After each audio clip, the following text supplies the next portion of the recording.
The great chamber of Nexus Prime Station stretched out like a cathedral built for gods. Crystalline walls rose 300 feet high, reflecting light from 1,000 worlds. At the center of the vast room sat the council seats, arranged in a circle that had stood for 10,000 years.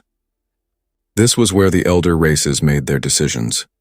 This was where they ruled the galaxy. Ambassador Chen Wei walked across the polished floor. Her footsteps echoed in the massive space. She wore a simple dark blue suit, nothing fancy. The other ambassadors watched her approach. Some looked at her with curiosity. Others looked at her with something that might have been pity. Chen had been Earth's representative to the Galactic Council for 8 years. She knew every face in this room. She knew their voices, their habits, their secrets. She thought she knew what to expect from them. Today she realized she had been wrong. The Valorian High Speaker rose from his seat. His body was made of living crystal that caught the light and threw rainbows across the walls. He was old, maybe 5,000 years old. His kind had been traveling the stars when humans still lived in caves. When he spoke, his voice sounded like wind chimes in a storm.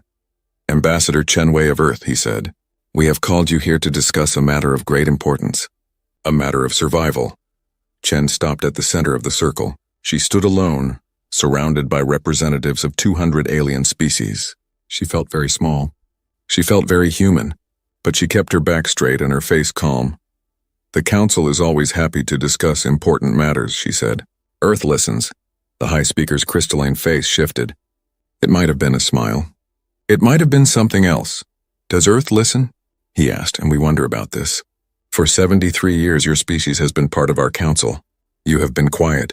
You have been agreeable. You have asked for little and given less. We thought this was wisdom. We thought you understood your place." Chen felt something cold settle in her stomach. She had heard this tone before. Not in this room, but in history books, in recordings of old wars, in the moments before everything went wrong. "Earth understands its place," she said carefully. "We are grateful for the Council's guidance." "Grateful," the High Speaker repeated. The word hung in the air like smoke. "Yet your gratitude does not match your actions." A new voice spoke from Chen's left. It buzzed and clicked, the sound of 1,000,000 insects speaking as one. The Zephix ambassador moved forward. Its body was a swarm of small creatures held together by a hive mind. Individual bugs broke away and reformed constantly, making its shape fluid and strange. 3 months ago, the Zephix said, "we discovered weapons facilities on your colony world of New Brisbane. These weapons violate Council law. They violate the treaties your species signed." Chen kept her face neutral. New Brisbane. She knew about New Brisbane. Every human in the government knew about it. It was a manufacturing world, yes. It made tools, ships, components. Weapons, technically, yes, but nothing that violated Council law. Nothing that should matter. New Brisbane produces defensive systems, Chen said. Small arms for colony protection. Point defense systems for asteroids. Nothing prohibited. Defensive. The Zephix buzzed with something that might have been laughter. "You humans have interesting definitions. We found plans for singularity weapons, for quantum disruptors, for technologies that could crack planets." "Plans are not weapons," Chen said. Her heart was beating faster now. "Research is not deployment. The Council itself conducts research into—" "We are not discussing the Council," the High Speaker interrupted. His voice cut through the air like a blade. "We are discussing Earth. We are discussing humanity's expansion. Your species has grown too fast, too aggressive. You claim 57 colony worlds. You claim a fleet of 300 ships. You claim peaceful intentions." The word claim hit Chen like a physical blow. They didn't believe the numbers. They had been watching more carefully than Earth thought. A third voice joined the conversation. This one was deep and slow, like stone grinding against stone. The Krell ambassador stood. He was 12 feet tall, covered in thick armor plates that had been growing for 3,000 years. His kind had conquered 40 species before joining the Council. They understood strength. 49 years ago, the Krell said, a human frigate destroyed a Valorian science vessel. 300 Valorian lives were lost. Your government called it self-defense, called the Valorians pirates. They were pirates, Chen said. She couldn't keep the heat out of her voice now. They attacked first. They tried to board a human medical transport. We have recordings. We have evidence. Evidence can be manufactured, the Krell said. Stories can be told. We see a pattern, Ambassador. Human ships appear in disputed territories. Conflicts happen. Humans survive. Others do not.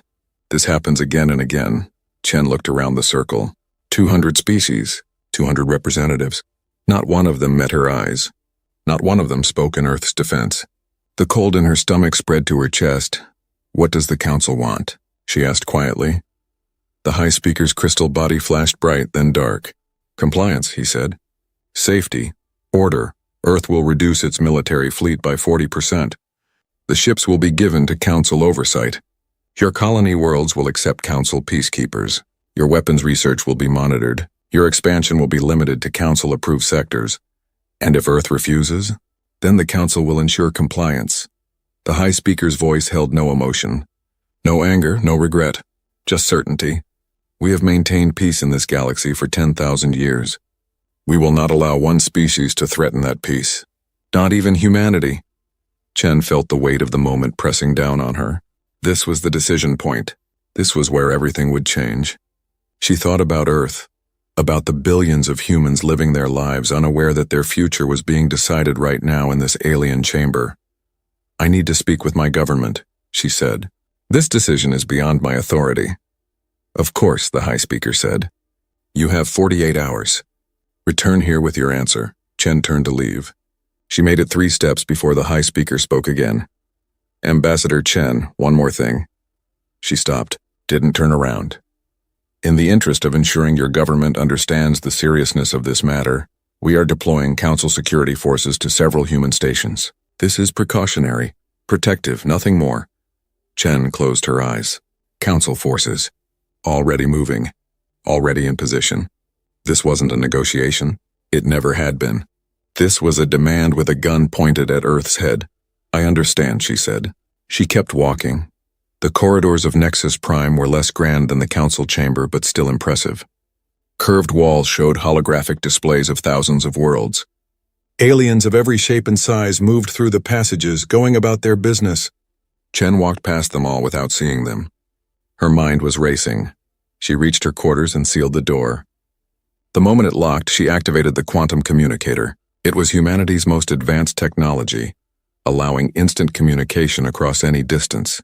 The Council didn't know humans had it. The Council didn't know a lot of things. The screen flickered to life. Fleet Admiral Sarah Kozlov appeared. Her steel gray hair pulled back tight, her uniform perfect. She was in the war room beneath Geneva. Behind her, Chen could see dozens of officers working at stations. "Ambassador," Kozlov said. No greeting, no warmth, just business. "We've been monitoring. We heard everything." "Then you know," Chen said. "They're not negotiating. They're dictating. We know. We also know their security forces are moving. We're tracking 47 Council warships approaching human space. They're not trying to hide it." Chen sat down heavily. "Sarah, I don't think we can avoid this." "We're not going to avoid it," Kozlov said. Her voice was hard. "We're not going to comply either. Earth doesn't bow to threats. They'll attack," Chen said. "The Council has never lost a war, never. They have resources from 200 species. They have weapons older than human civilization. If we fight, we lose," Kozlov interrupted. "That's what they think. That's what they're counting on. They think we're weak. They think 73 years of peace means we've forgotten how to do anything else." Chen looked at her old friend. They had known each other for 30 years. They had trained together in the early days of human space exploration. Chen had chosen diplomacy. Kozlov had chosen the military. Different paths toward the same goal, keeping humanity safe. "Have we forgotten?" Chen asked quietly. Kozlov smiled. It wasn't a nice smile. "No, Chen, we haven't forgotten anything. We've been preparing. Every single day since we met the Council, we've been preparing for this exact moment." "What are you saying?" "I'm saying go back to the Council in 48 hours. Listen to what they say. Play your part. And trust that Earth knows what it's doing." The screen went dark. Chen sat alone in her quarters thinking about Kozlov's words. Trust that Earth knows what it's doing. But what was Earth doing? What could they possibly do against the combined might of the Galactic Council? Her communicator chimed. A message from the Nexus Station authorities. New security protocols. All human personnel were to remain in designated areas. For their own safety, the message said. For their protection. Chen stood and walked to the window. Outside, she could see the stars, thousands of them, scattered across the black like diamonds on velvet. Somewhere out there was Earth. Home. The little blue world that had sent its children to the stars hoping for friendship and finding something else entirely. She thought about what the high speaker had said. They thought humans were aggressive. Too aggressive. Too dangerous. But humans had learned their lessons well. They had learned from their own bloody history. They had learned that the strong take from the weak. They had learned that peace only lasts as long as the powerful allow it. Had Earth really been preparing? And if so, preparing what? Chen touched the window, her fingers leaving prints on the cold glass. In 48 hours, she would have her answer. The whole galaxy would have its answer. The hours passed slowly. Chen tried to work, tried to prepare arguments and counter-proposals. But she knew it was useless. The Council had made their decision. Now Earth would make theirs.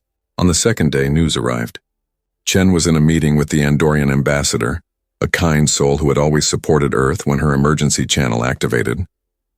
She excused herself and took the call in private. It was one of her aides. His face was pale, his hands shaking. "Ambassador," he said. "New Havana. The Council. They've opened fire on New Havana." The world seemed to tilt. New Havana. A colony world. Population 40,000, families, children, schools and parks and people living their lives. "What?" Chen heard herself say. "That's impossible. We still have 6 hours before the deadline. They're saying it was a preemptive strike. They're saying New Havana was harboring weapons. They're saying it was necessary." The aide's voice broke. 40,000 people, Ambassador. 40,000. Chen felt something crack inside her chest, something cold and furious. The Council hadn't waited for Earth's answer. They had made their own answer. They had killed human civilians to make a point. They had crossed the line. She cut the connection and stood very still.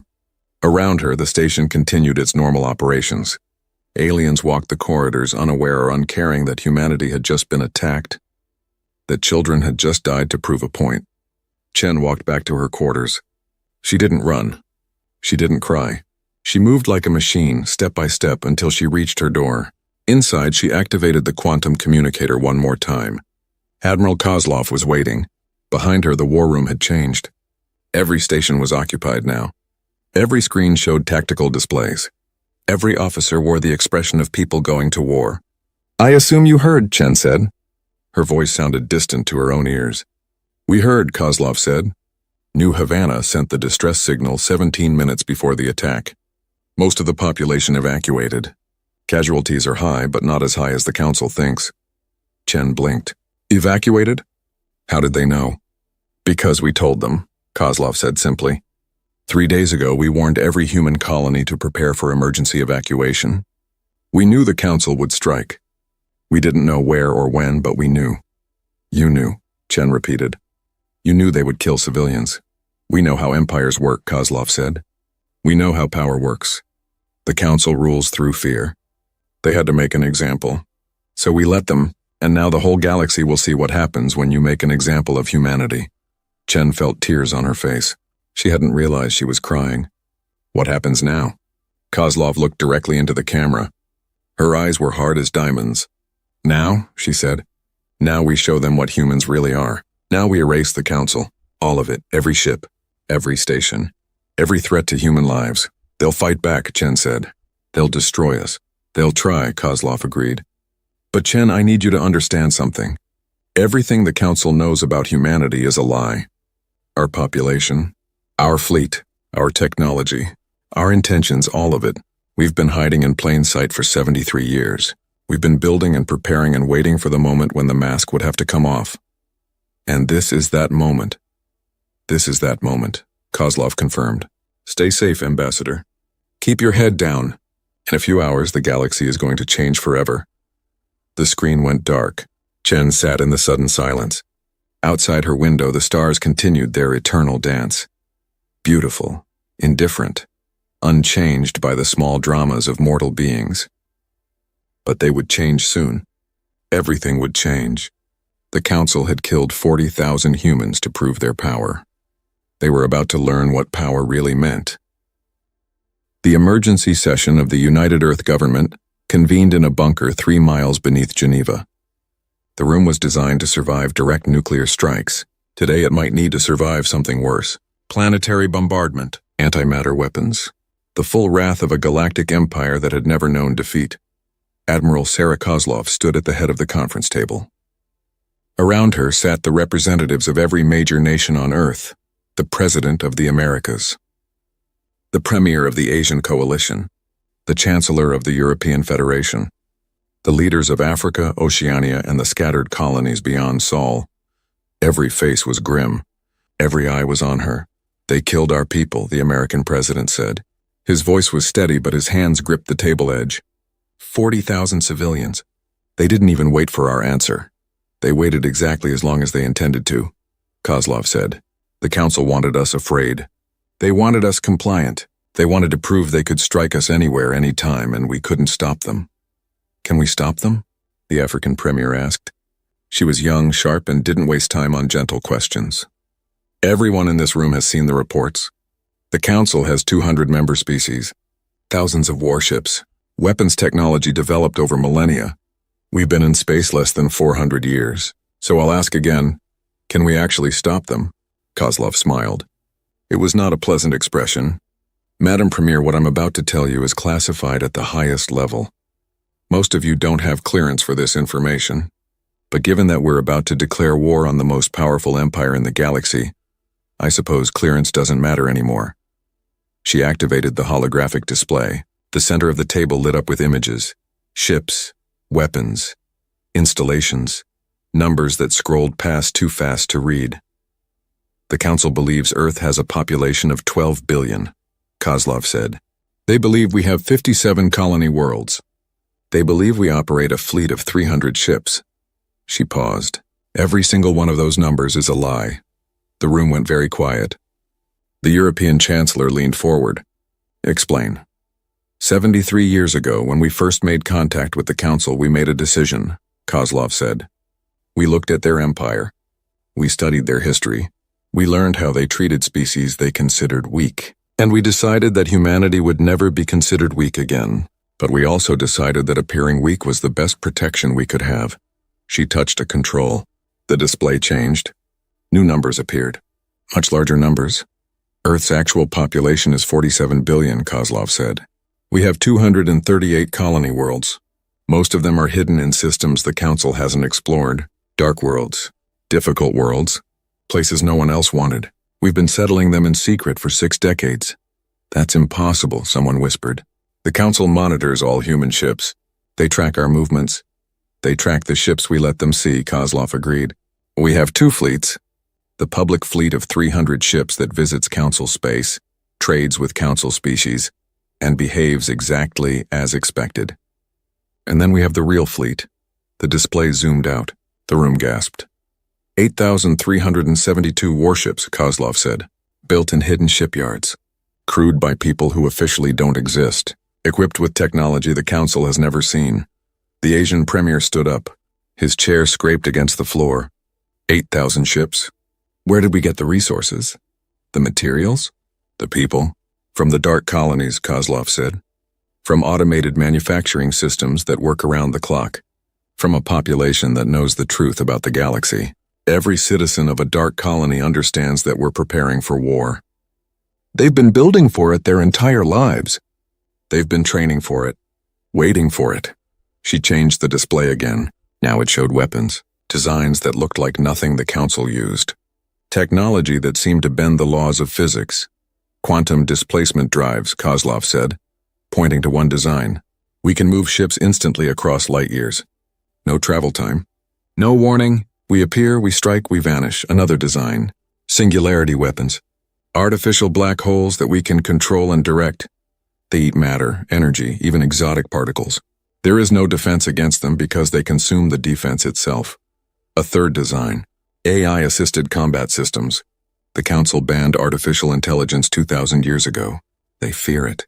They limit their computers to simple calculations. We don't have that limitation. Our ships think. They learn. They adapt in real time to any threat. The room was silent. Every face showed shock, horror, and something else. Something that might have been hope. How long? The European Chancellor asked. How long have you been building this? Since first contact, Kozlov said. We started the day we learned the galaxy had rules, had power structures, had empires. We remembered our own history. We remembered what happens to the weak, and we swore humanity would never be weak again. But why hide it? The American president asked. If we had this power, why not reveal it? Why not force the council to respect us? Because respect built on fear is temporary, Kozlov said. The council would have seen us as a threat. They would have united against us. 200 species working together to eliminate humanity before we became too strong. No, the better play was to seem harmless, to seem grateful for their protection, to smile and nod and build our strength in the shadows. And now? The African premier asked. Now they've attacked us. Now the mask comes off. Now we show them what humans really are, Kozlov said. We show them what happens when you threaten human children, when you kill human families, when you cross the line that should never be crossed. She touched another control. The display showed the galaxy. Red dots marked council military bases, hundreds of them scattered across known space. Blue dots marked human forces. They were everywhere, in positions the council didn't know existed. Surrounding installations the council thought were safe. We're going to hit them all at once, Kozlov said. Every military installation, every fleet base, every command center. We're going to strike so fast and so hard that they won't have time to coordinate a response, and we're going to do it in the next 6 hours. 6 hours? The Asian premier said. That's not enough time to coordinate an attack of that scale. It is when you've been planning it for 73 years, Kozlov said. Every ship already knows its target. Every crew already has their orders. We've run simulations 1,000 times. We know every council defense, every tactic, every response. We've been preparing for this war since before most of you were born. The American president stood up. And civilian casualties? The council has populations on all those bases, families, children of their own. Kozlov's expression softened slightly. Every target has been chosen to minimize civilian casualties. We're not the council. We don't kill children to make points. Every strike will be surgical. Precise, we're destroying military capabilities, not populations. They won't see the difference, the European chancellor said. To them we'll be monsters. Let them think what they want, Kozlov said. When this is over, they'll be alive to think it. That's more mercy than they showed New Havana. She took a deep breath. This was the moment. The decision point where everything changed. I need authorization, she said. From all of you. To activate the Dark Fleet. To begin the attack. To start a war that will reshape the galaxy. This is not my decision alone. This is humanity's decision. One by one they stood. The President of the Americas. The Premier of the Asian Coalition. The Chancellor of the European Federation. Every representative of Earth's nations. They had their differences, their conflicts, their 1,000 small disagreements, but in this moment they were united. Authorized, the American president said. Authorized, the Asian premier agreed. Authorized, the African premier said firmly. Around the table the word repeated. Authorized, authorized, authorized. Kozlov nodded. She touched her communicator. General Chen, this is Admiral Kozlov. Authorization code, Broken Arrow. Repeat, Broken Arrow. Execute Operation Damascus. In orbit above Earth, a signal went out. It traveled through quantum communicators to every corner of known space. It reached ships hiding in dark nebulas, stations buried in asteroid fields, soldiers who had trained their entire lives for this moment. The Dark Fleet activated. In the Tarkus system, 300 light-years from Earth, Commander James Martinez sat in the captain's chair of the stealth carrier Invisible Hand. Around him, his bridge crew worked quietly at their stations. They had been maintaining position in the outer system for 3 months, watching, waiting, learning the patrol patterns of the council base on Tarkus III. The base was a logistics hub. Supplies for council fleets operating in this sector. Ammunition, fuel, repair facilities. It was defended by 30 warships and a network of automated defense platforms. The council considered it impregnable. The council was about to learn a hard lesson about assumptions. Signal received, his communications officer said. Authorization confirmed. Operation Damascus is active. Martinez felt his heart rate increase. 3 months of waiting. 3 months of silence. Now finally action. All ships, battle stations, he ordered.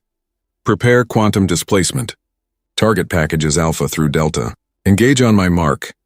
Around the invisible hand, space seemed to ripple. 200 ships faded into visibility.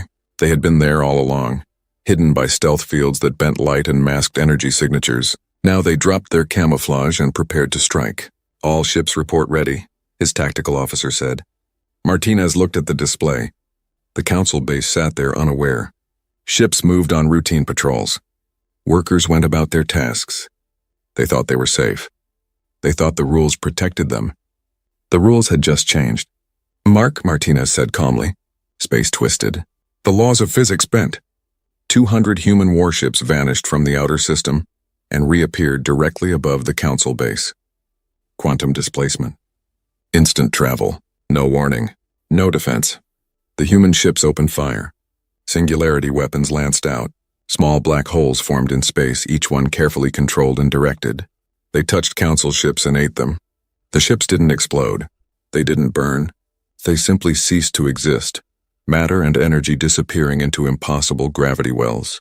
Defense platforms activated automatically. They fired streams of plasma at the human ships. The plasma hit human shields and dispersed harmlessly. The shields were quantum phased. They existed in multiple dimensions at once. Conventional weapons couldn't touch them. Human missiles streaked toward the base. Not explosives. Not antimatter. Electromagnetic pulse weapons that would disable systems without destroying them. The base's shields lit up, trying to block the attack. The missiles phased through the shields as if they weren't there, and detonated inside the base perimeter. Every system on the base went dark. The entire engagement lasted 7 minutes. When it was over, the council fleet was destroyed. The base was disabled, and Martinez's ships vanished again, jumping via quantum displacement to their next target. Total human casualties, 0. The council hadn't managed to fire a single shot that connected. The same scene played out across 200 systems. Human ships appeared without warning. They struck with weapons the council had never encountered. They disabled or destroyed their targets with brutal efficiency, and they vanished before reinforcements could arrive. In the war room beneath Geneva, Admiral Kozlov watched the reports come in. Green lights lit up across the galactic display. Target neutralized. Target neutralized. Target neutralized. Beside her, General Chen spoke quietly into his communicator, coordinating the attack. He was her brother, though few people knew that. He commanded the ground forces that would be needed if this escalated to planetary assault. First wave complete, he reported. 87% of primary targets neutralized. The remaining 13% are hardened installations that will require follow-up strikes. Casualties? Kozlov asked. Minimal. We lost 3 ships to unexpected defenses. The crews evacuated successfully. No fatalities, Kozlov nodded. And council casualties? Exactly as planned. Military personnel only. And most of those were given the chance to evacuate before we struck. We're not monsters, Sarah. No, Kozlov agreed. We're not. But they're going to call us monsters anyway.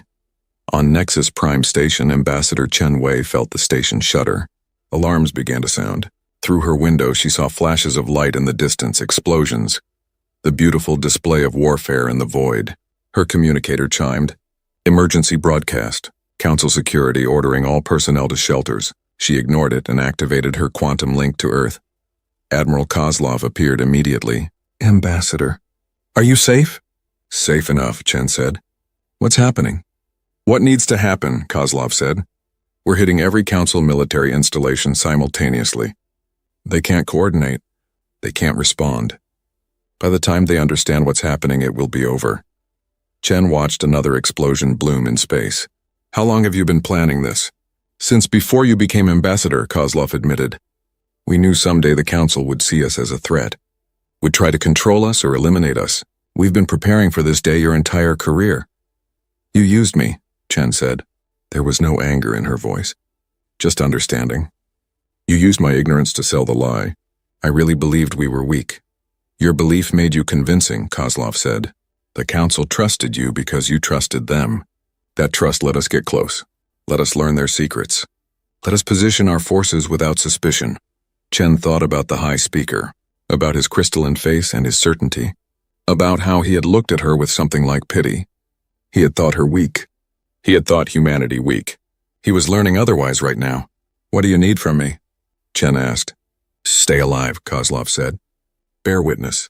When this is over, someone will need to tell the true story, someone the galaxy might actually believe.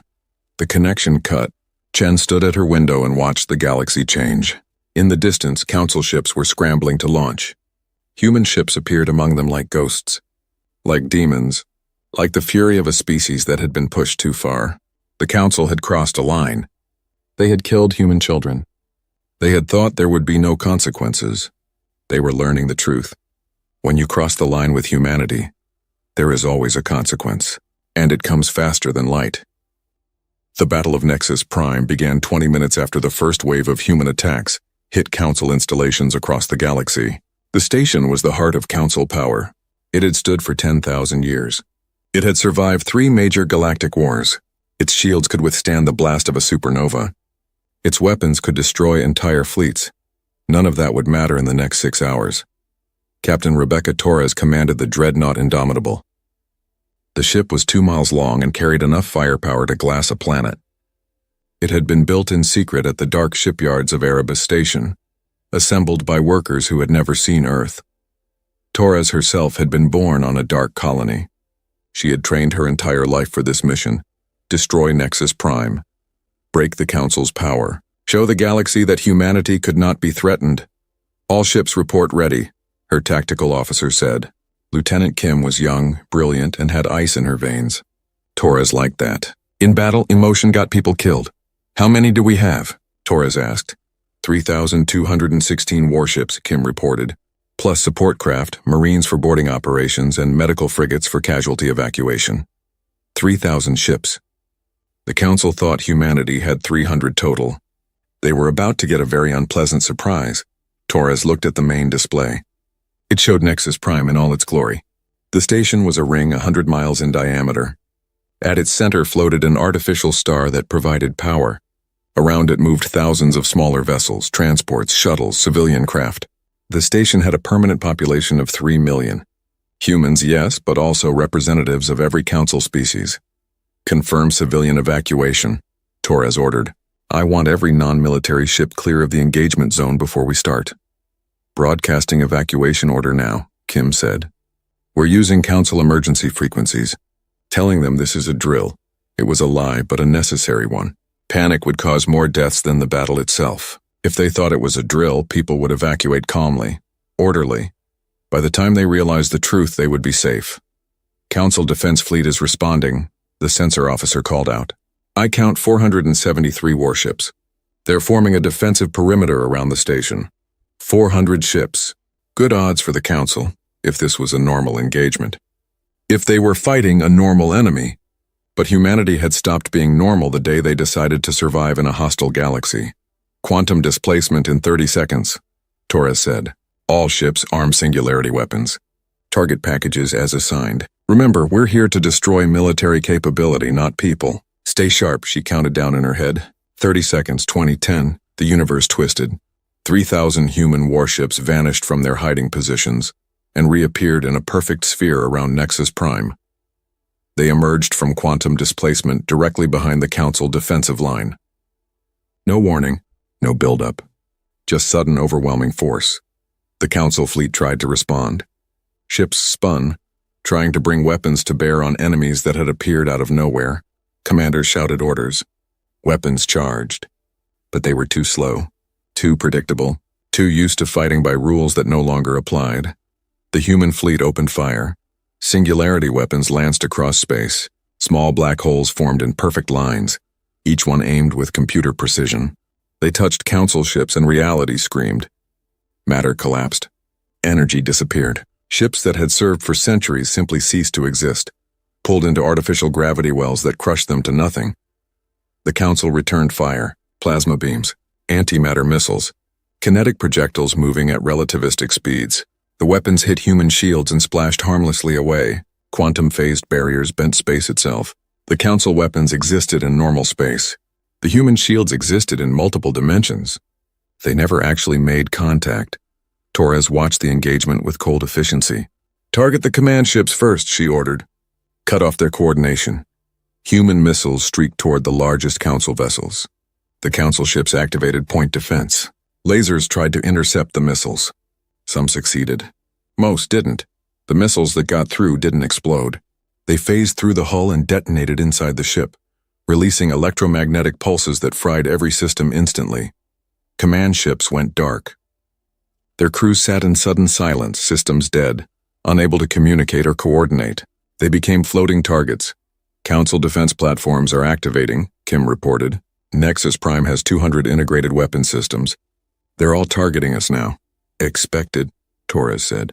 Execute countermeasure Gamma. The human fleet split. Ships scattered in patterns that looked random but were carefully calculated. They moved in 3 dimensions, up and down and sideways, making themselves impossible to track. The defense platforms fired at where the ships had been, not where they were. Human fighters launched. Thousands of them, small and fast and deadly. They screamed toward the defense platforms in swarms. The platforms tried to target them, but there were too many, moving too fast. The fighters released their payloads, smart missiles, each one with a rudimentary AI that thought and adapted. The missiles dodged incoming fire, adjusted course mid-flight, and found their targets with unnatural accuracy. They hit the defense platforms and tore them apart from the inside. Platform grid down to 40%, Kim reported. 30%, 20, 10%. Grid destroyed. 6 minutes since the battle started. Already the Council's defenses were shattered. Torres felt no joy in it. This wasn't sport. This wasn't glory. This was necessity. This was what happened when you threatened humanity. Council fleet is breaking, the sensor officer said. Ships are trying to escape. Let them go, Torres ordered. We're not here to chase down individual ships. We're here to take the station. She opened a channel to the station itself. Nexus Prime Control, this is Captain Rebecca Torres of the United Earth Navy. Your defense fleet is destroyed.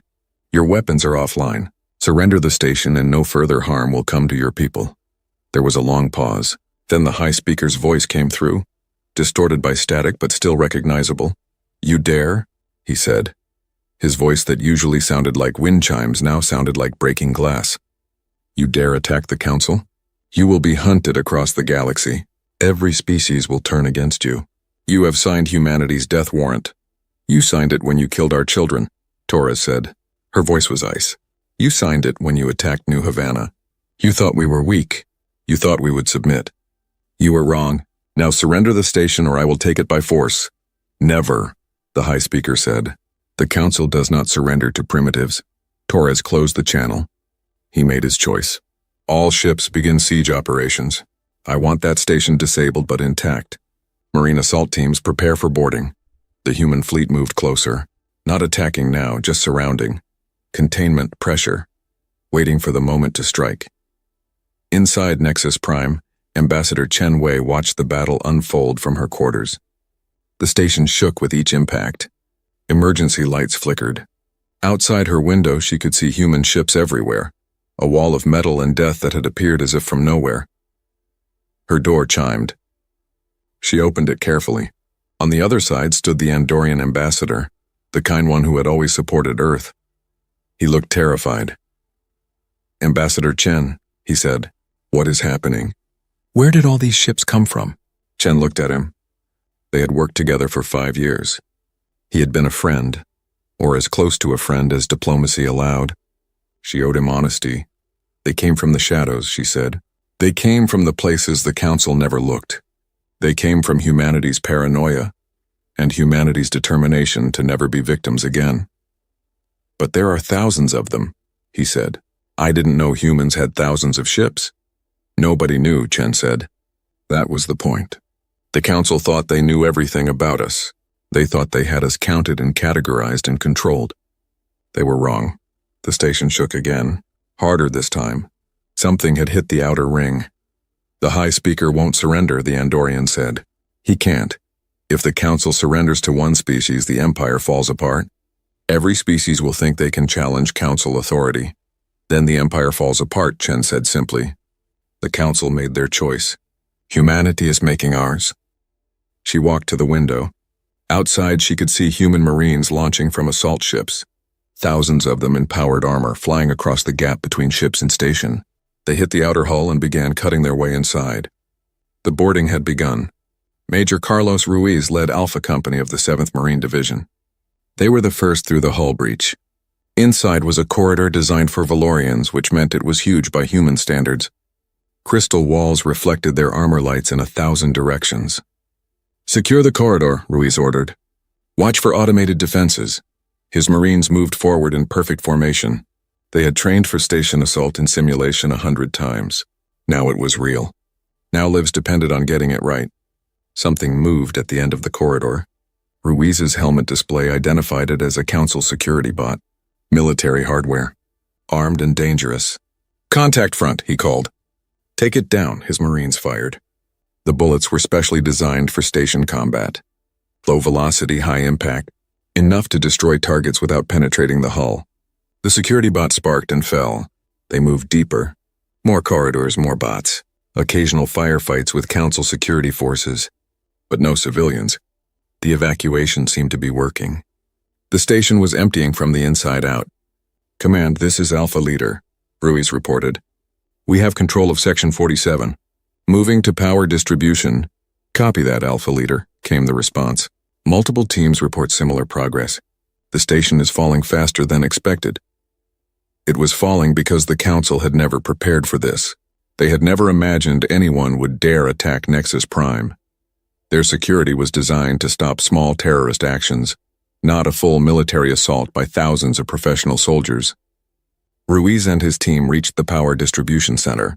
It was a massive room full of incomprehensible alien technology, crystals that glowed with inner light, conduits that seemed to bend space, energy flowing in patterns that human physics couldn't quite explain. "Demolitions expert," Ruiz called. "Wire it." A Marine stepped forward with shaped charges. They would destroy the power system without causing a catastrophic explosion. The station would go dark, but it wouldn't break apart. People would survive. "Charges set," the expert reported. "Ready to blow on your order." Ruiz contacted command. "Alpha Leader to Fleet Command. Power distribution is wired. Awaiting authorization." Captain Torres's voice came back immediately. "Authorization confirmed." "Blow it." Ruiz stepped back. "Fire in the hole." The charges detonated. The strange alien machinery sparked and died. Throughout Nexus Prime, lights went out. Gravity failed in some sections. Life support switched to emergency backup. The station was dying. But the people were safe. The evacuation had worked. Millions of civilians were now aboard human medical frigates, confused and scared but alive. Humanity was showing mercy even in the midst of war. That mercy would confuse the Council more than the weapons had. In the Council chamber, the High Speaker stood alone. His crystalline body was dark now, without power to make it shine. Around him, the other ambassadors had fled. The grand room that had seen 10,000 years of deliberation was empty except for him. He heard footsteps. Human footsteps, heavy with armor. He turned to see a human Marine enter, weapon ready. "High Speaker," the Marine said. "I'm here to escort you to human custody." "I will not surrender," the High Speaker said. "I will not give your species the satisfaction." The Marine's helmet retracted, showing a woman's face. She looked tired, sad, but determined. "With respect, sir, you don't have a choice," she said. "The station is ours.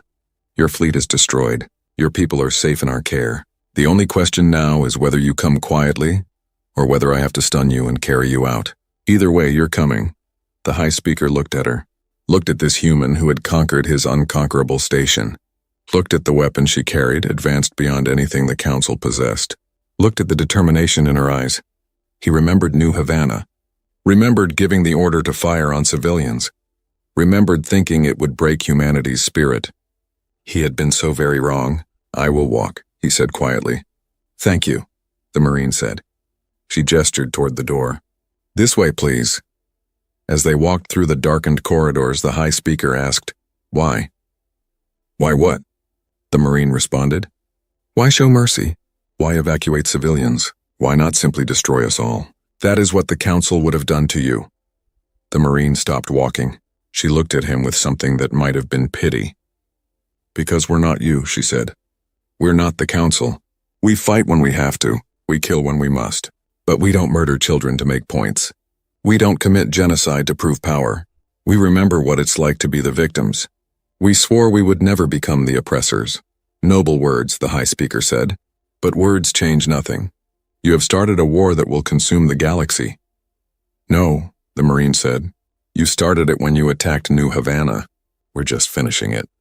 They continued walking. Behind them, Nexus Prime fell silent.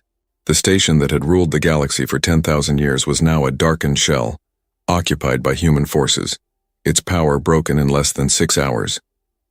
In the war room beneath Geneva, Admiral Kozlov watched the final reports come in. Nexus Prime captured. Council defense fleet scattered. Casualties minimal on both sides. The operation had been a complete success.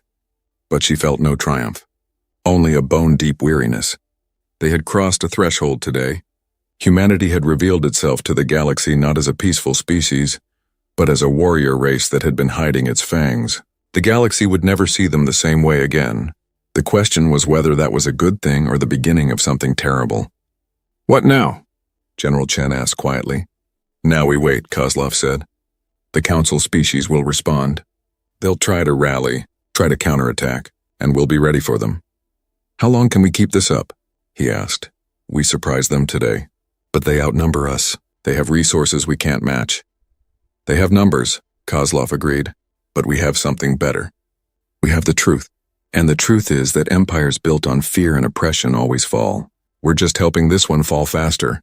She looked at the galactic display. Red dots were winking out as Council military installations fell. Blue dots spread across known space as human forces secured their victories. The map was changing. The galaxy was changing. And somewhere out there, the Council species were learning a lesson humanity had known for a long time. The strong don't always win. The survivors win. And humanity had survived worse than the Galactic Council. The Valorian homeworld of Crystallis shimmered in the light of its binary suns. The entire planet was one vast city, structures of living crystal that had grown for millennia. 5 billion Valorians lived there, and all of them were watching their sky with growing horror. Human warships hung in orbit, hundreds of them dark against the stars. They didn't fire. They didn't attack. They just waited, silent, menacing. A constant reminder that the Valorians were no longer the masters of their own fate. On the surface, in the grand spire that served as the Valorian seat of government, the Council of Elders met in emergency session. Their crystalline bodies were dim with stress. Some were cracked, physical manifestations of psychological trauma. The war was 6 hours old and already their empire was crumbling. Elder Crystallis stood at the center of the chamber. She was ancient, even by Valorian standards. She had lived for 7,000 years. She had seen the rise of the Council. She had watched countless species join and submit. She had never imagined she would see this day. "The human fleet has blockaded all 3 of our core worlds," she said. Her voice was hollow. "They have destroyed our shipyards, our military bases, our command networks. In 6 hours, they have accomplished what should have taken years." "How is this possible?" another elder demanded. "We monitored them. We watched their every move. They had 300 ships. They lied," Crystallis said simply. "They have been lying to us for 73 years. While we thought we knew everything about humanity, they were building a hidden empire in the darkness. And now that empire has come for us. We must counterattack," a younger elder said. His crystal body pulsed with anger. "We must rally our forces and strike back. We cannot simply surrender to primitives." "With what forces?" Crystallis asked.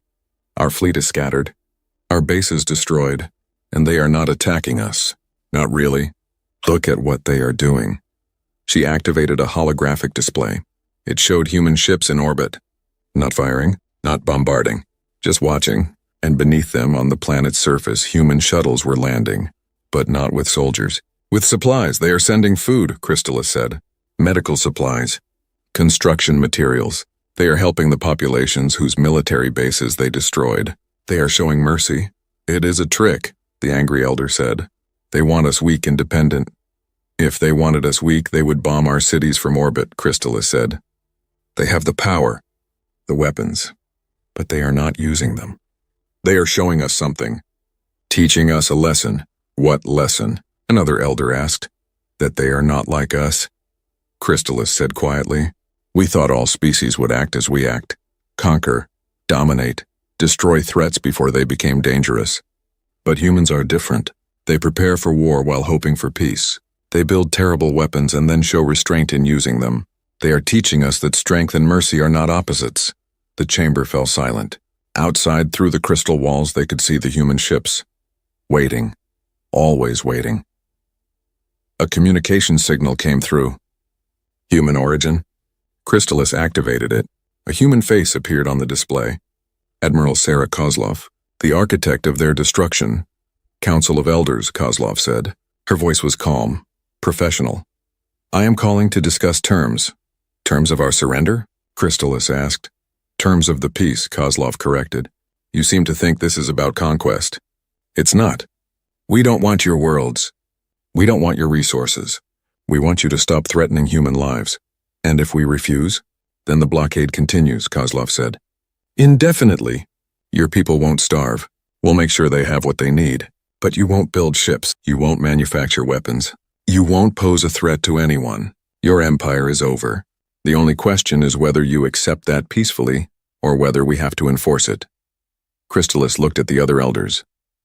She saw fear in their crystalline faces, fear and something else. Relief.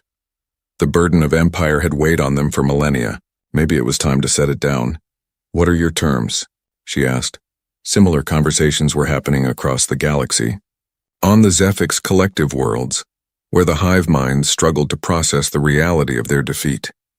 On the Krell warrior planets, where military leaders grappled with the impossible fact that they had been outfought by a species they considered primitive. On dozens of council worlds, leaders faced the same choice. Adapt or be contained. Most chose adaptation. A few chose defiance. Those few learned that human patience had limits. The Krell High Command refused to surrender. They claimed they would fight to the last Krell, rather than submit to human authority. Admiral Kozlov gave them 12 hours to reconsider. When they refused again, she gave the order. Human ships didn't bombard the Krell worlds. Instead, they deployed something more subtle, more devastating. Quantum inhibitors that prevented faster-than-light travel. Energy dampeners that disabled power generation beyond basic life support. Communication jammers that isolated each Krell world from the others. The Krell Empire was cut off. Isolated. Alone. Each world could survive, but they couldn't coordinate. Couldn't plan. Couldn't resist. Within a week, local Krell governments were negotiating with human administrators. Within 2 weeks, the Krell High Command was overthrown by their own military officers, who saw that continued resistance was suicide. The lesson was clear. Humanity would not be cruel, but they would be relentless. Resistance was not only futile, it was pointless. Better to accept the new reality and work within it. But while the Council species were learning these lessons, humanity was searching for something more important. Justice. The 5 hierarchs who had ordered the attack on New Havana had gone into hiding the moment the war began. They had seen the tide turning and fled to secret locations across the galaxy, bunkers built to survive any attack, hidden stations in dark space, places where even human sensors couldn't find them, or so they thought. Colonel Maria Santos led the Special Operations Division. Her unit didn't fly warships or command armies. They found people who didn't want to be found, and the 5 hierarchs were at the top of her list. Target 1 is on Sanctuary Station, her intelligence officer reported.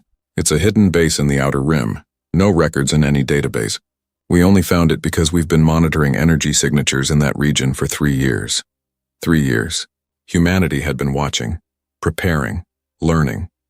Even before the war started, they had identified escape routes, bolt holes, emergency retreats. Because humans understood survival, they knew how people thought when their power was threatened. Assemble the team, Santos ordered. We go in 12 hours. Sanctuary Station was supposed to be invisible. It had no running lights, no active sensors. It drifted in the darkness between stars, powered down to minimal levels. A perfect hiding place. It would have worked against any council species. But humans had learned to hunt in the dark. They had evolved on a world where predators came in the night. They understood darkness better than species who had always lived in the light. The human stealth ship. Whisper approached Sanctuary Station with all systems cold. No active scans, no communications, just passive sensors that detected the faint heat signature of the station's life support. They drifted closer, matching velocity perfectly until they were close enough to deploy boarding teams. Colonel Santos and her team crossed the gap in silence. Their suits were black against black, invisible in the void. They touched the station's hull and attached magnetic clamps. Then they began cutting. The station's hull was supposed to be impenetrable. It was made of composite materials that could withstand meteor strikes. But human cutting tools operated at the molecular level, dissolving bonds rather than breaking them. The hull parted like water. Santos led her team inside. The interior was dark and cold. Life support at minimal levels to avoid detection. Her helmet display showed thermal signatures in the distance. One signature was stronger than the others. Higher body temperature. A Valorian. Target 1, the high speaker himself. They moved through the corridors silently. Every member of Santos's team had trained for years in zero-gravity combat. They knew how to move without sound, how to breathe without disturbing the air, how to be ghosts. The high speaker's chamber was at the center of the station, a small room with basic amenities.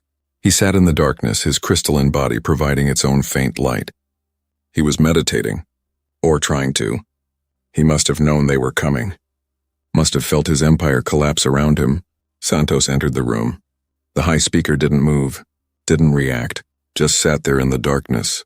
"High speaker," Santos said quietly, "you are under arrest for war crimes against humanity." "I will not go quietly," he said. His voice was hollow, defeated but still defiant. "You don't have to go quietly," Santos said. "But you will go. We can do this peacefully or I can stun you and carry you out. Your choice." The high speaker turned to look at her. His crystalline face reflected her helmet lights. "Why?" he asked. "Why does it matter? Why not simply execute me? That is what the council would do." "Because humans believe in justice," Santos said, "not revenge.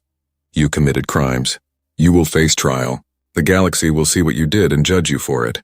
That's how civilization works. That's what the council forgot." "The council was civilization," the high speaker said. "For 10,000 years we maintained order, peace, stability." "You maintained control," Santos corrected. "There's a difference. Control through fear isn't peace. It's just delayed war. And now the war has come." She extended her hand. "Come with me. Face what you've done. Maybe you'll learn something." The high speaker looked at her hand, then at her face, then at the darkness that surrounded them both. He stood, he took her hand. "I will go," he said. "I will face your justice. And I will show the galaxy that the Valorians do not hide from judgment." Over the next 2 weeks, Colonel Santos and her teams found the other 4 hierarchs. Each one was hiding in a different secret location. Each one thought they were safe. Each one was wrong. Human intelligence had tracked them all. Human determination had found them all. Human justice would judge them all. The trial was held on New Havana, or what was left of it.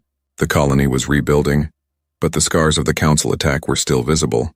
Entire city blocks reduced to rubble. Memorial walls listing the names of the dead. Survivors working alongside human engineers to rebuild their home. This was where the hierarchs would face judgment.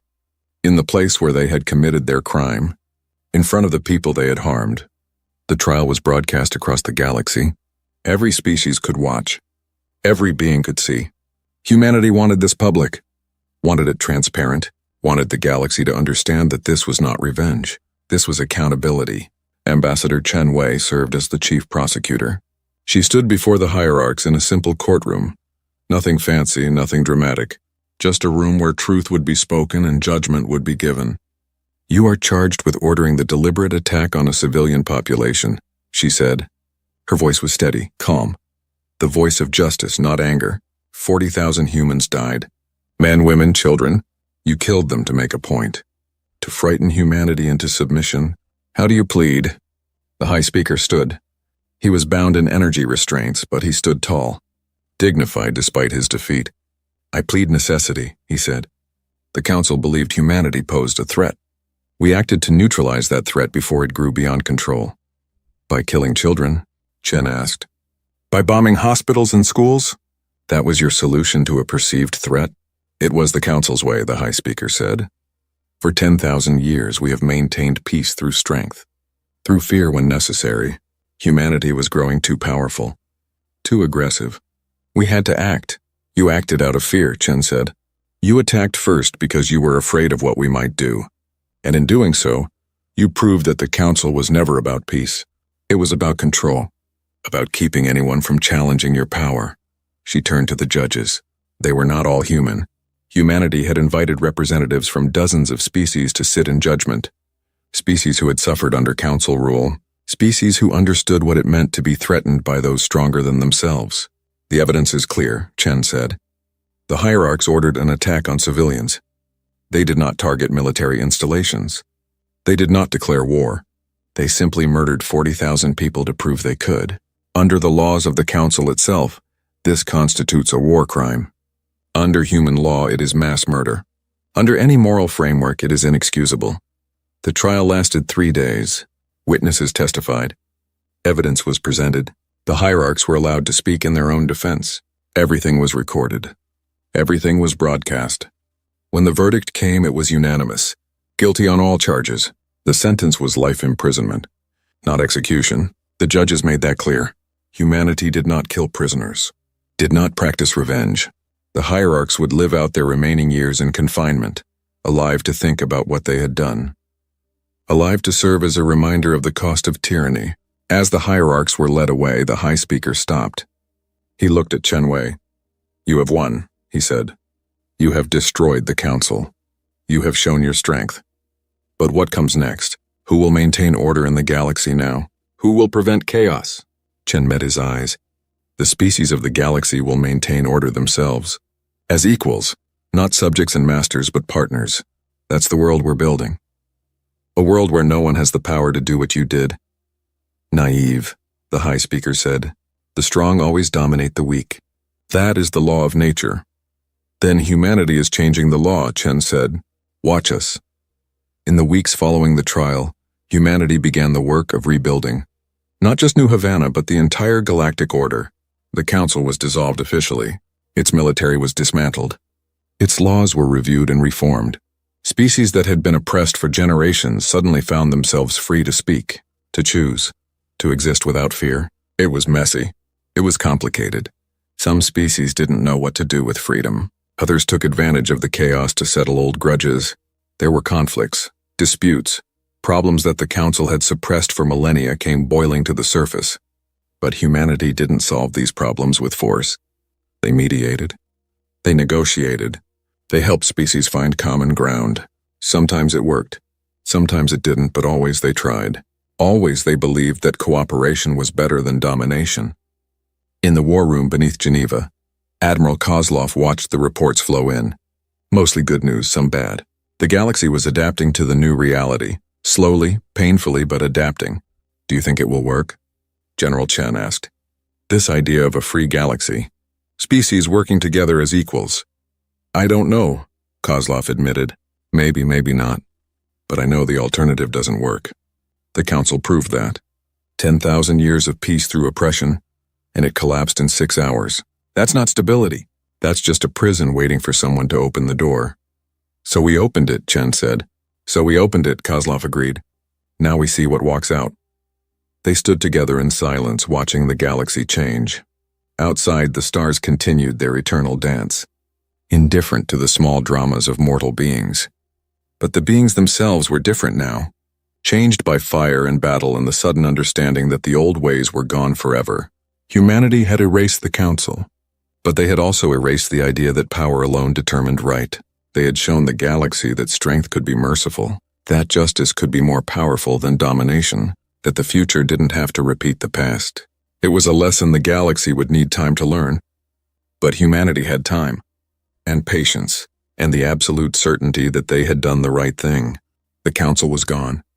The line had been crossed, and humanity had answered with fire and mercy in equal measure. The galaxy would never be the same. 3 months after the war ended, the galaxy was still learning what peace looked like. Not the peace of the council, which had been silence enforced by fear. Real peace. Messy, complicated, sometimes frustrating peace where species actually talked to each other instead of obeying orders from above. The conference center on the rebuilt New Havana colony was packed. Representatives from 147 species filled the auditorium. Some sat in chairs designed for their biology. Others floated in containment fields. A few existed as energy patterns projected onto screens. The galaxy was diverse in ways the council had tried to suppress. Now that diversity was on full display, Ambassador Chen Wei stood at the podium.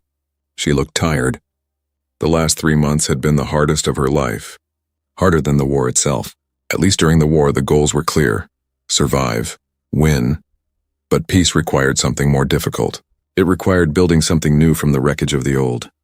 "Thank you all for coming," she said. Her voice was transmitted in real time to translation devices that rendered her words into 147 different languages. "We are here today to discuss the formation of a new galactic organization. One based on different principles than the Council.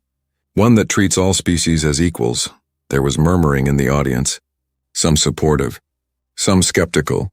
A Krell representative stood, his massive armored form towering over those around him.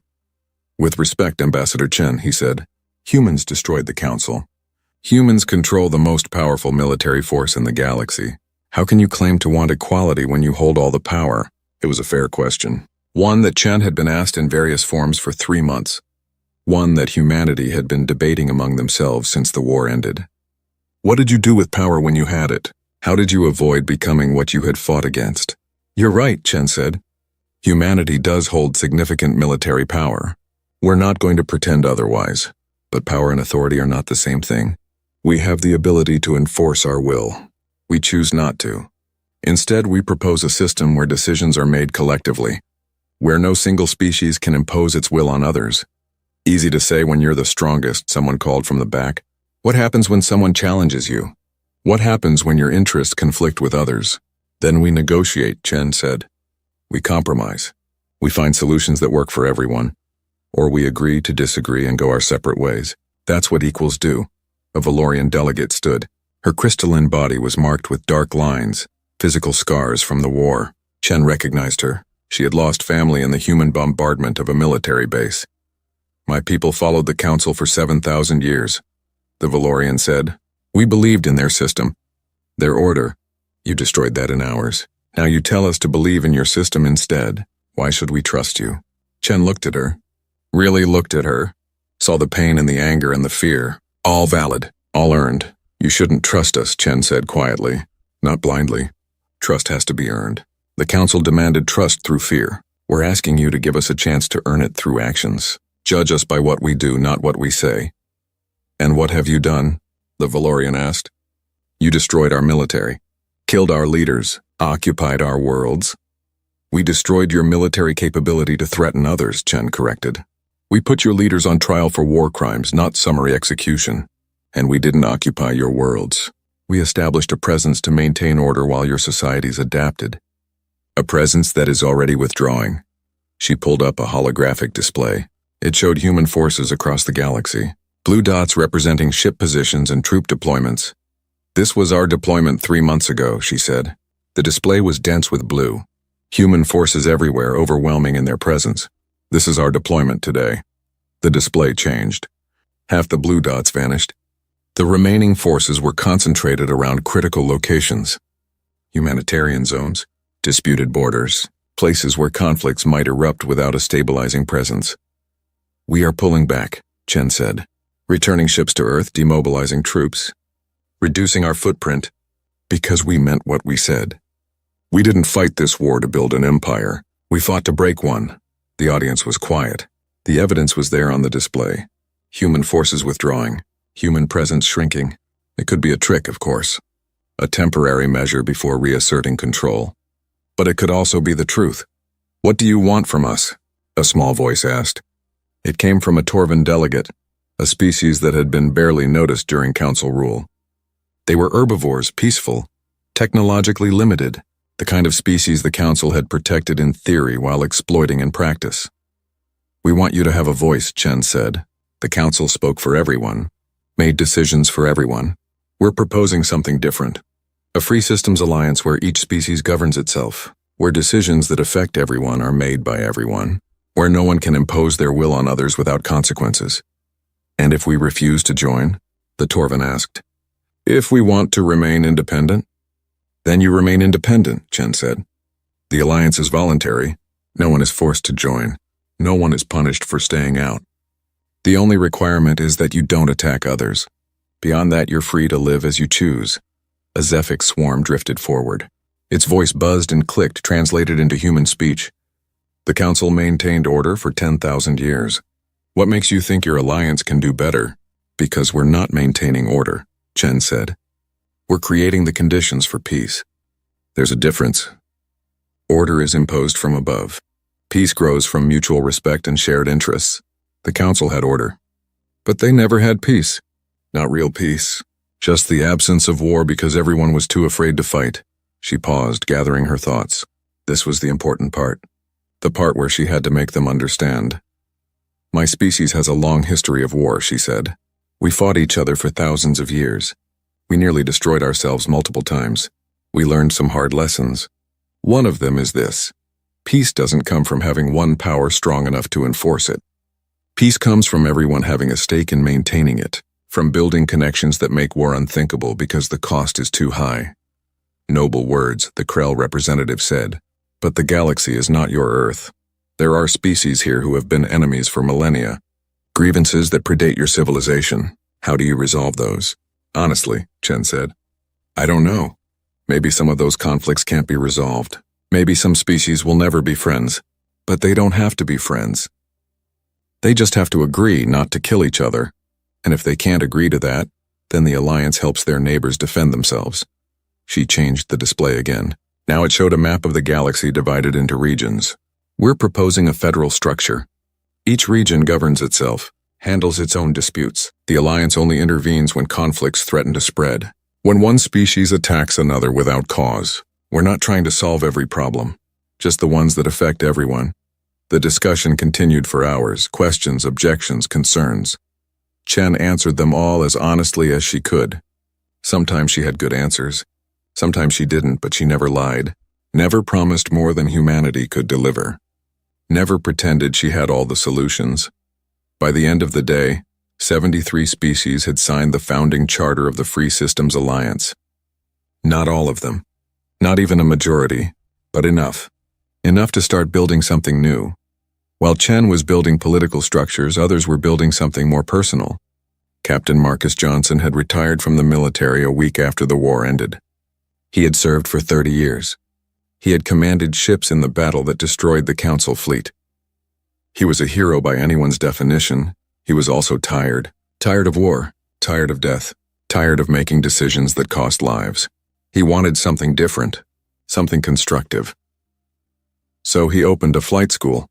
It was on a space station in neutral territory, somewhere no single species controlled. The school accepted students from any species, human, Valorian, Krell, Zephix, anyone who wanted to learn.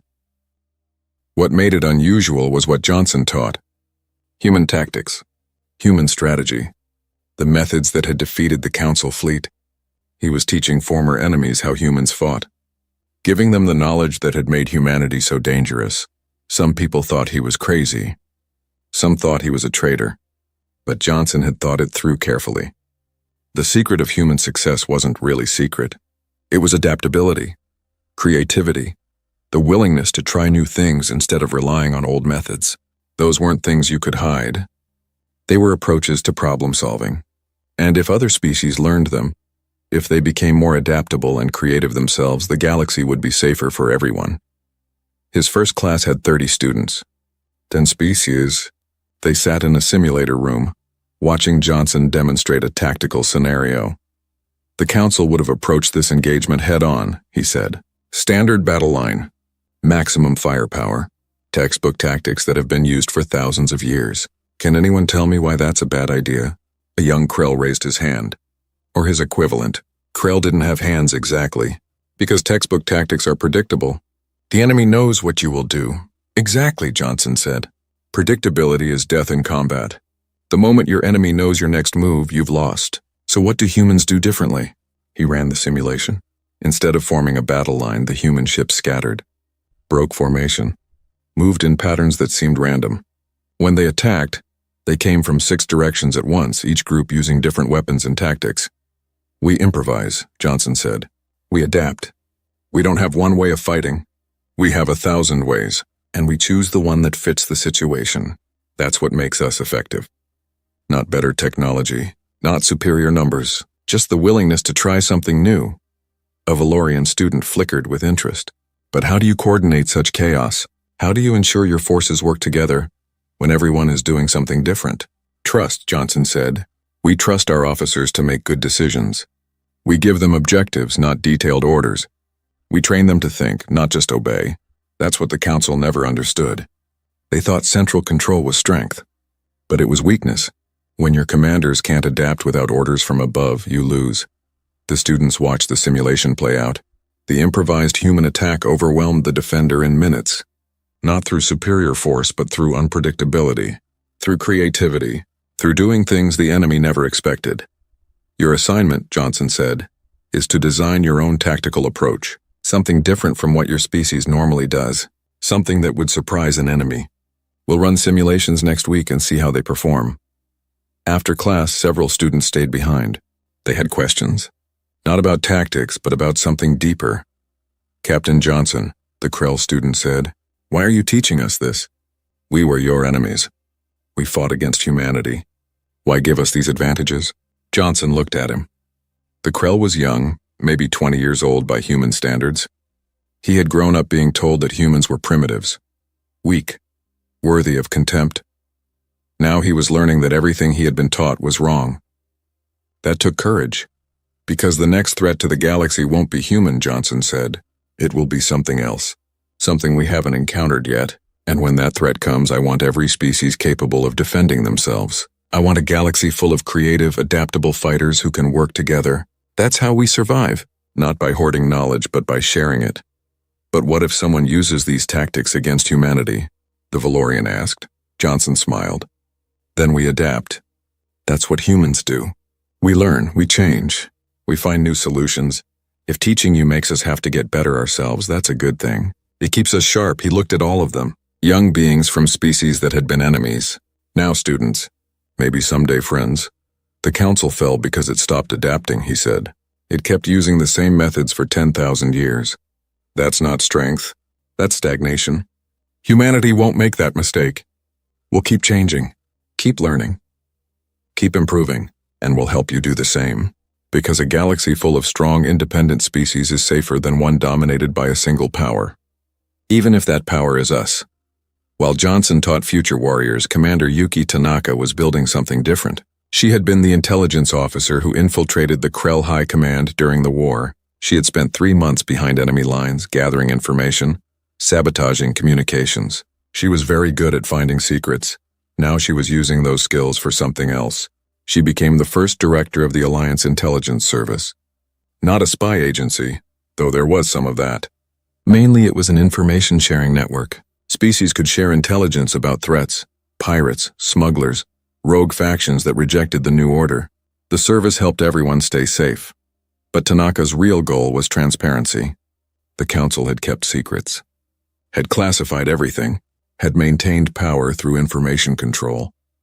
The Alliance would do the opposite, would share what it knew, would let species make informed decisions instead of operating in the dark. It was revolutionary. It was terrifying. And it was working. Tanaka sat in her office on New Havana reviewing the latest reports. Pirate activity near the rim. A territorial dispute between 2 former council species. Early signs of a possible famine on a recently liberated world. Nothing catastrophic. Nothing that required military intervention. Just problems that needed attention. She composed her daily briefing. It would be transmitted to all Alliance members. Everyone would see the same information. No secrets, no hidden agendas, just facts and analysis. Her deputy, a Valorian named Crystallis, entered the office. She was young by Valorian standards, only 300 years old. She had joined the service because she wanted to be part of something new. Something better than the old order. Director, she said, we have a situation. A Krell faction is refusing to disarm as agreed. They say they need weapons for self-defense. Tanaka pulled up the relevant files. The faction in question was in a region bordering former enemy territory. They had legitimate concerns about security, but they had also agreed to disarm as part of the peace treaty. What do they actually need? Tanaka asked. Not what they want. What do they need to feel safe? Crystallis considered. They need to know they can defend themselves if attacked. They need confidence that the Alliance will respond to threats in their region. Then let's give them that confidence, Tanaka said. Offer to station an Alliance rapid response team near their territory. Mixed species. Not human-dominated. Show them they're not alone. If they still refuse to disarm, we revisit the situation. The Krell are proud, Crystalis said.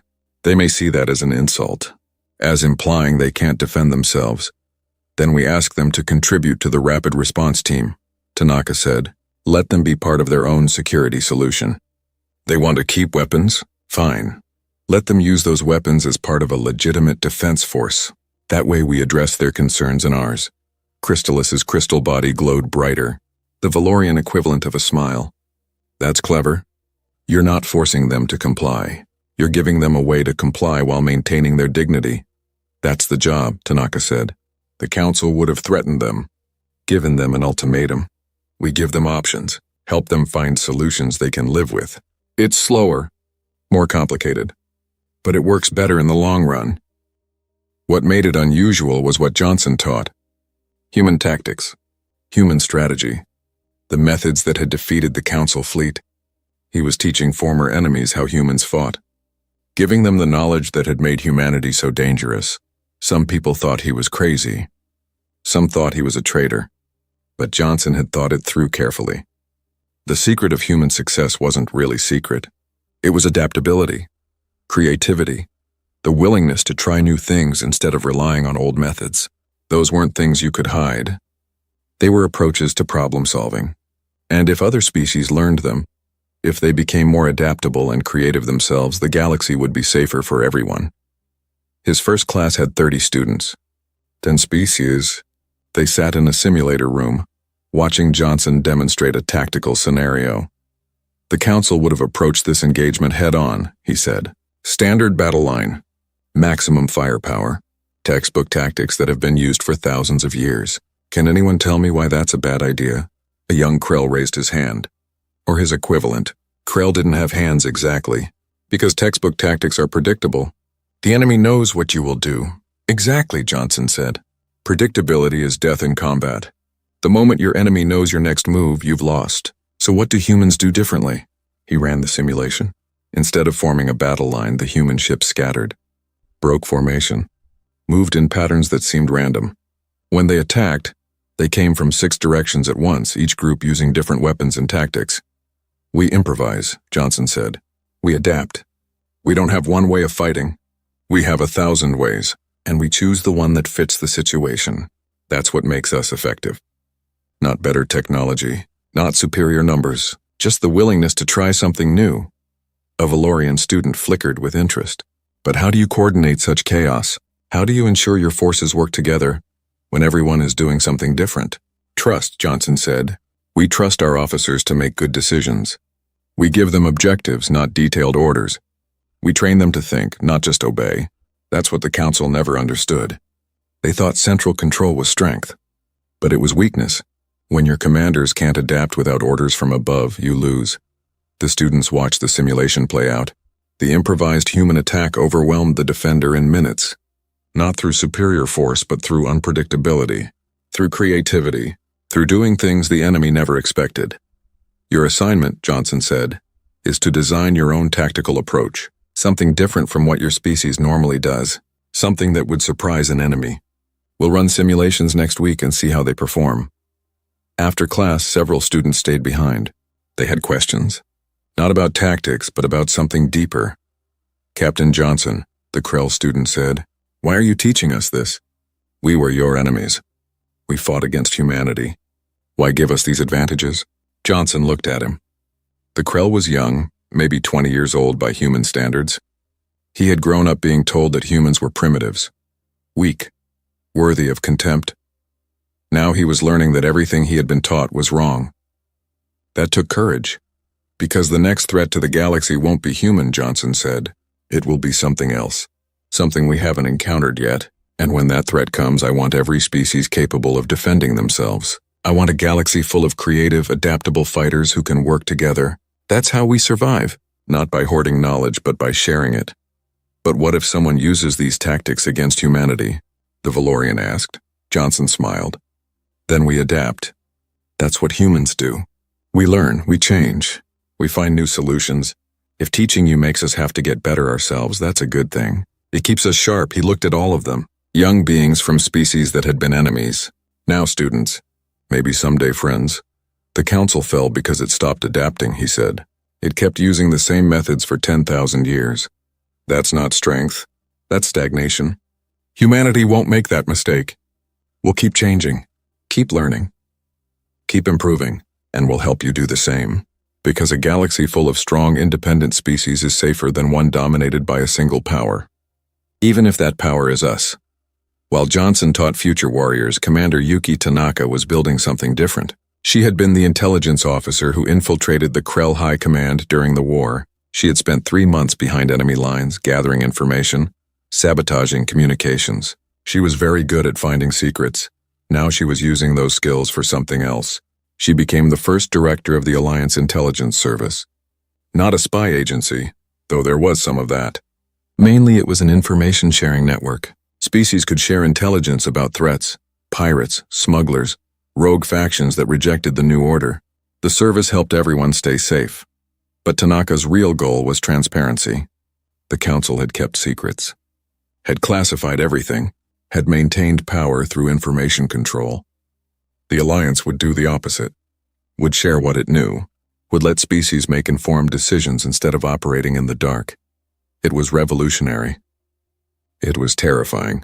And it was working. Tanaka sat in her office on New Havana reviewing the latest reports.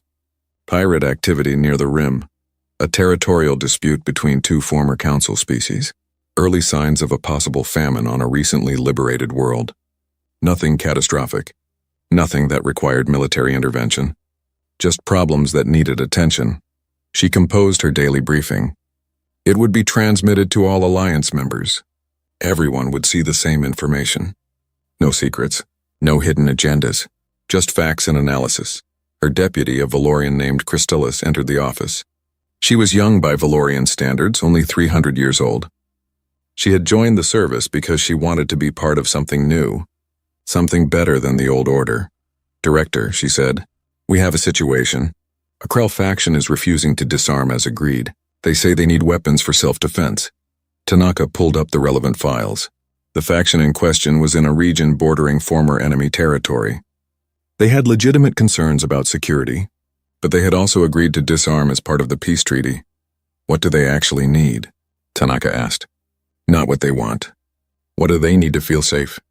Crystallus considered. They need to know they can defend themselves if attacked. They need confidence that the Alliance will respond to threats in their region. Then let's give them that confidence, Tanaka said. Offer to station an Alliance rapid response team near their territory. Mixed species. Not human-dominated. Show them they're not alone. If they still refuse to disarm, we revisit the situation. The Krell are proud, Crystallus said.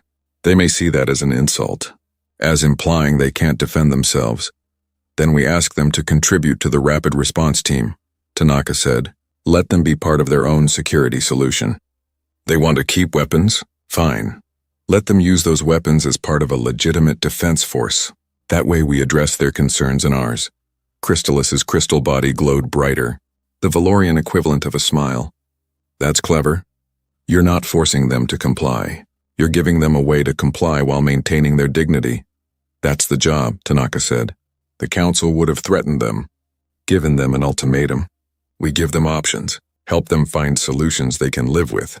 It's slower, more complicated, but it works better in the long run. She sent the proposal to the Krell faction. Within hours, they accepted.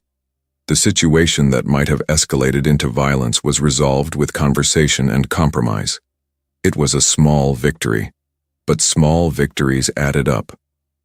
4 months after the war, Ambassador Chen Wei returned to Earth. She had been living on New Havana, coordinating the Alliance formation. Now she needed to report to the government, to explain what humanity had built, what it meant.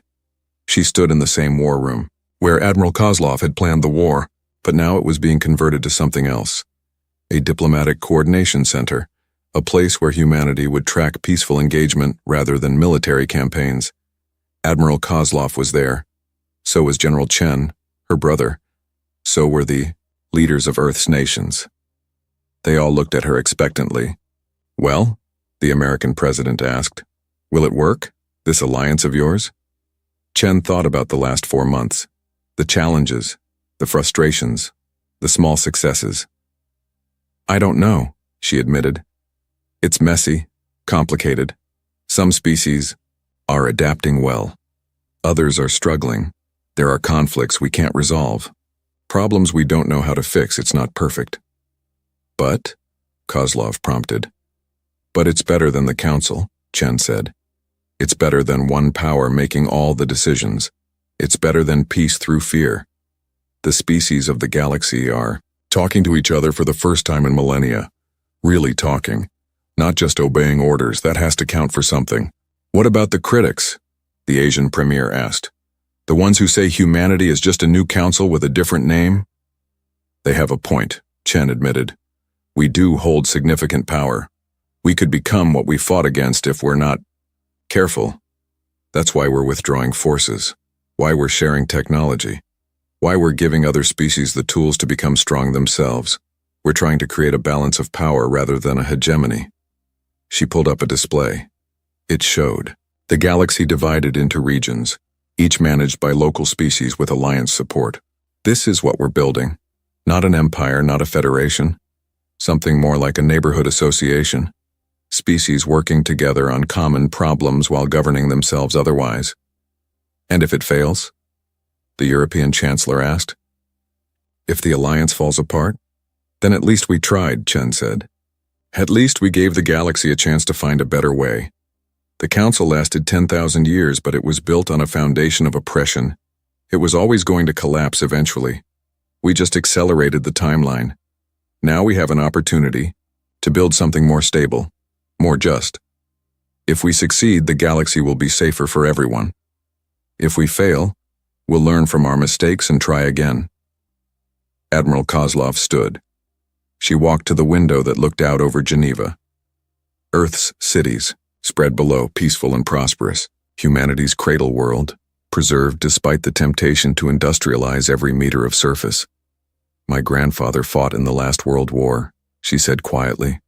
Before humanity unified, before we went to the stars, he used to tell me stories about the old days, the national conflicts, the nuclear standoffs, the times when we nearly destroyed ourselves.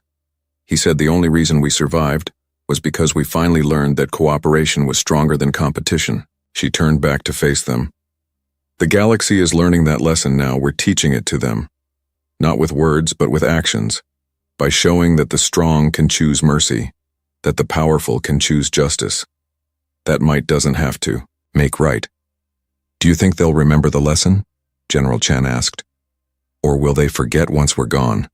Once humanity isn't there to enforce it? I think they'll remember what we did, Kozlov said. Whether they learn from it is up to them. We can't force enlightenment. We can only model it and hope. 6 months after the war, they held a memorial ceremony on New Havana for the 40,000 who had died in the Council attack, for the soldiers who had fallen in the war that followed, for all those who had paid the price for freedom. The memorial was a simple thing, a wall carved with names, each one representing a life lost, a future cut short, a family grieving. The wall was made of stone from Earth, brought across the stars to this colony world, a permanent reminder that humanity did not forget its dead. Ambassador Chen Wei stood before the wall and spoke to the gathered crowd. Humans, yes, but also Valorians, Krell, Zephyx, and dozens of other species. Representatives from across the galaxy come to pay their respects. We remember, she said. We remember those who died here. We remember why they died. We remember the choice the Council made and the consequences that followed. But we also remember something else. We remember mercy. She gestured to the crowd, to the aliens standing among the humans. Many of you fought against us, served the Council that attacked this place. By the old rules, the rules of empire and conquest, you should be our enemies, but you're not. You're here, standing with us, mourning our dead, building a new future together. That's the lesson of New Havana, she continued. Not that the strong always win. Not that might makes right. But that justice is stronger than revenge. That mercy is more powerful than domination. That the future doesn't have to repeat the past. She touched the wall, felt the names carved into the stone. 40,000 lives, 40,000 reasons to hate, 40,000 justifications for vengeance. But humanity had chosen a different path, had chosen to build rather than destroy, to create rather than conquer. We will never forget what happened. Here, she said, we will never forgive what the council did. But we will not let this tragedy define us. We will not become what we fought against. Instead, we will remember these names and honor them by building a galaxy where such atrocities never happen again. The crowd was silent. Some were crying. Humans mourning their dead, but also Valorians, ashamed of what their leaders had done. Krell, understanding the cost of pride and aggression. Zephyx, processing the emotions their hive mind had never quite understood. After the ceremony, people lingered. They walked among the ruins, seeing where homes had stood, where schools had been, where children had played before the bombardment. The colony was rebuilding, but slowly, deliberately, keeping some of the ruins as reminders, making sure the next generation would know what happened here and why. An old Valorian approached Chen. His crystal body was cracked with age, marked with the dark lines of a long life. He moved slowly, painfully, but he moved with purpose. "Ambassador Chen," he said. His voice was weak but clear. "I was a council, military officer. I served for 4,000 years. I helped plan attacks like the one on this world. I am guilty of things I cannot undo." Chen looked at him, saw the regret in his crystalline face, saw the weight of millennia pressing down on him. "Why are you telling me this?" she asked. "Because I need you to understand," he said. "What your species did, what you built, it is remarkable. Not because you won the war, because you showed mercy after winning, because you chose to build rather than destroy. In 4,000 years of service to the Council, I never saw that, never imagined it was possible." He touched the memorial wall. His crystalline fingers traced the names carved in stone. "These people died because of the Council's fear," he said. "Because we could not imagine a species stronger than us who did not seek to dominate. You have proven us wrong. You have shown the galaxy something new, something better.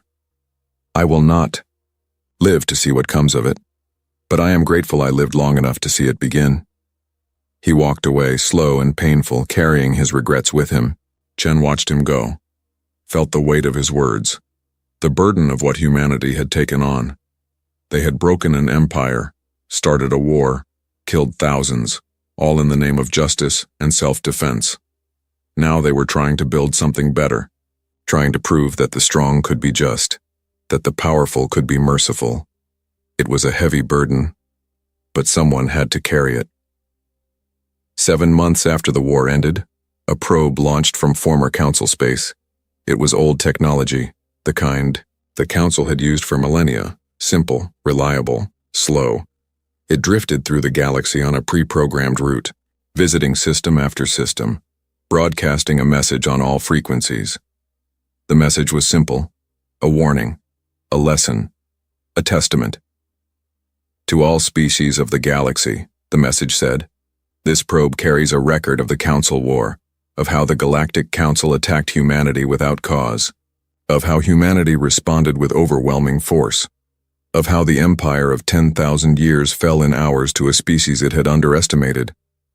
The probe showed images, battle footage, the destruction of Nexus Prime, the trial of the hierarchs, the formation of the Free Systems Alliance, everything documented, everything preserved. The Council believed that strength meant domination. The message continued. They believed that peace came from fear. They believed that the strong could do as they wished to the weak. They were wrong. Humanity taught the galaxy a lesson. They were never the threat the Council feared. They were the warning the Council ignored. They prepared for war while hoping for peace. They built terrible weapons and then showed restraint in using them. They conquered the Council and then chose mercy over revenge. This is the lesson. The strong have a choice. They can dominate or they can lead. They can inspire fear or earn respect. They can build empires or foster communities.